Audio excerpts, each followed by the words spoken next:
Voici la traduction du texte en français. Et rien de plus, rien de plus. Très bonjour, famille meringuée. Likez et abonnez-vous à la chaîne pour tout savoir sur le Madrid. Ce qui semblait impensable il y a quelques mois ne semble plus si fou aujourd'hui. Le départ de Vinicius du Real Madrid commence à sembler une possibilité réelle, voire nécessaire. Et en tant que madridiste de cœur, je ne vois pas seulement cette option d'un bon œil, mais je commence à la comprendre comme une décision judicieuse pour le présent et l'avenir du club.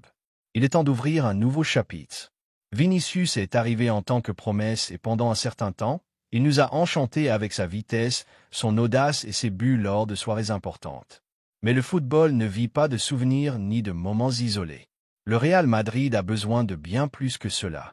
Il a besoin de régularité, d'intelligence émotionnelle, de maturité tactique, et surtout, d'un profil de joueurs qui comprennent la grandeur de porter ce maillot sans avoir besoin de transformer chaque match en un drame personnel. Au cours de ces années, Vinicius a été un protagoniste sur et en dehors du terrain. Il a eu des performances brillantes, oui, mais aussi des épisodes inutiles qui ont usé son image, celle de l'équipe, à bien des égards, l'harmonie du vestiaire. Son comportement a divisé les supporters, a généré des controverses dans la presse et a servi de carburant aux rivaux qui savent comment le sortir de ses gonds. Et cela, aussi talentueux soit-on, est insoutenable dans un club où l'exigence ne permet pas ce type de distraction. Car ici, les caprices ne sont pas récompensés. Ici, on exige des performances, du professionnalisme et une mentalité gagnante tous les 3 jours.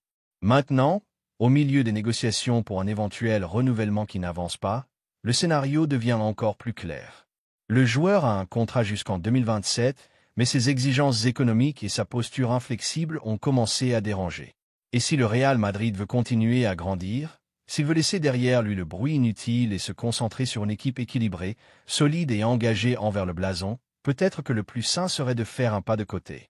Laisser partir Vinicius ne serait pas un échec, ce serait une preuve d'intelligence, de vision, de savoir fermer les cycles au bon moment, comme nous l'avons fait tant de fois dans notre histoire avec des figures bien plus grandes. Au Brésil, la nouvelle n'est pas passée inaperçue. Les réseaux sociaux ont explosé quand on a commencé à parler d'un possible départ. Certains médias carioca affirment que des clubs importants de la Premier League sont déjà aux aguets, prêts à lancer des offres multimillionnaires. D'autres, plus modérés, analysent l'usure émotionnelle que le joueur a subie en Espagne entre les polémiques arbitrales, les tensions raciales et une pression médiatique brutale. Dans de nombreux secteurs de la presse brésilienne, on respire un mélange de tristesse et de compréhension, car ils savent que Vinicius, par ses conditions, devrait briller en continuité, mais ils comprennent aussi que son caractère joue contre lui, que son entourage n'a pas toujours été le plus adéquat et que Madrid n'est pas un endroit pour des expériences émotionnelles. Ici, on ne vient pas apprendre à être professionnel, on vient en étant professionnel dès le premier jour. Il y a ceux au Brésil qui voient d'un bon œil son départ du Madrid. Ils parlent d'une étape accomplie, d'un cycle qui a donné ce qu'il avait à donner, d'un joueur qui a besoin d'un changement d'environnement pour se retrouver lui-même, car la pression de représenter le club le plus grand du monde n'est pas supportable par n'importe qui.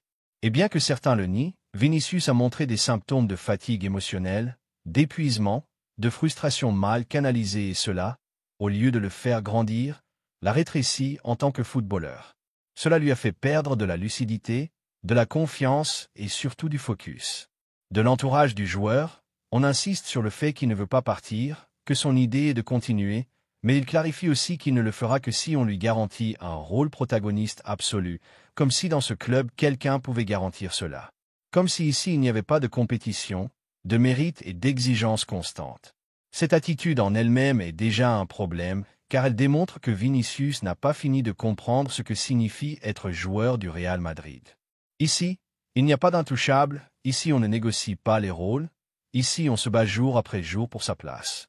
Et si cette lutte le dérange, s'il se sent déplacé, si son orgueil l'empêche d'accepter un nouvel ordre hiérarchique dans l'équipe, alors oui, le mieux est qu'il parte pour son bien et pour le nôtre. En parlant avec sincérité, combien de madridistes de vrais peuvent dire qu'il manquerait à Vinicius s'il partait aujourd'hui? Combien d'entre nous ne ressentent déjà une certaine lassitude avec tout ce qui l'entoure? Non pas avec lui en tant que joueur, mais avec le cirque constant que implique sa présence. Il ne s'agit pas de nier son talent. Il s'agit de reconnaître que son étape perd de son sens, que sa permanence n'ajoute pas, que ses pics de performance ne compensent plus ses creux, que son football, par moments électrique, a perdu en efficacité et est devenu prévisible et que le Madrid, aussi précieux que soit le déséquilibre, ne peut se permettre de vivre au rythme d'un seul joueur. Un départ en bons termes avec une vente millionnaire qui renforcerait les caisses du club serait le plus sensé. Non seulement nous libérerions de l'espace dans l'équipe et dans la masse salariale, mais nous pourrions également concentrer nos efforts sur des profils plus conformes à ce que nous voulons construire. Une équipe sans ego surdimensionné, sans drames inutiles, avec une mentalité forte et une personnalité gagnante. Et si quelqu'un pense que nous perdrions beaucoup avec son départ, qu'il se souvienne combien de fois dans le passé on nous a dit que c'était la fin du Madrid pour avoir laissé partir une étoile et combien de fois nous avons répondu en soulevant des trophées. C'est pourquoi je lance cette réflexion à l'attention des supporters méringués.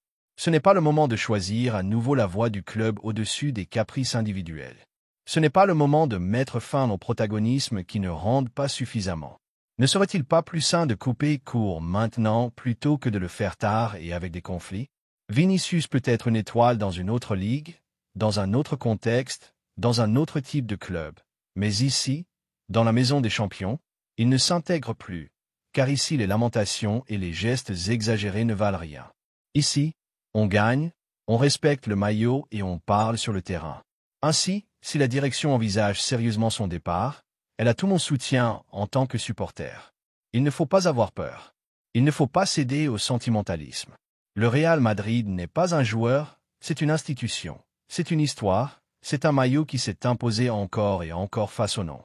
Et si c'est l'heure de dire adieu à Vinicius, que ce soit avec dignité, avec gratitude pour les bons moments, mais avec fermeté, car ici personne n'est au-dessus du blason, pas même lui. Une éventuelle vente de Vinicius, en plus de représenter une fermeture de cycle nécessaire, ouvrirait un scénario stratégique très favorable pour le Real Madrid sur le marché des transferts avec une opération qui pourrait facilement dépasser les 150 millions d'euros. Le club se retrouverait avec une marge de manœuvre exceptionnelle pour renforcer non pas une, mais deux positions clés avec des joueurs de premier niveau. Au lieu de continuer à dépendre du déséquilibre ponctuel d'un seul joueur, le Madrid pourrait construire une équipe plus solide, polyvalente et équilibrée, en visant des footballeurs qui répondent au profil d'engagement, de qualité et de maturité que exige ce blason. Cette injection économique permettrait, par exemple, de recruter un ailier de garantie avec déséquilibre et décision, mais aussi avec intelligence tactique et sens collectif. Un joueur qui ne vive pas du débordement constant ni de la provocation de l'adversaire, mais de l'efficacité et du respect du jeu. De plus, il resterait suffisamment de budget pour renforcer le milieu de terrain ou même consolider la défense, consolidant ainsi une équipe plus compétitive sur tous les fronts. L'important n'est pas de combler des vides, mais de transformer chaque départ en une opportunité de croissance. Et c'est précisément ce qui distingue le Madrid, sa capacité à se réinventer. Chaque fois qu'il a perdu une figure importante, il a su se reconstruire avec plus de force. Cette fois ne serait pas différente. Vinicius pourrait partir en laissant une empreinte respectable, mais son départ marquerait également le début d'une nouvelle étape plus collective, moins bruyante et plus efficace. Car ce qui définit le Madrid n'est pas une feinte ni une célébration virale. Ce qui définit le Madrid, c'est la gloire, l'ambition et la continuité dans le succès. Et si cela se réalise en vendant une étoile pour recruter deux piliers de l'avenir, bienvenue soit la décision. Laissez-nous votre opinion dans les commentaires.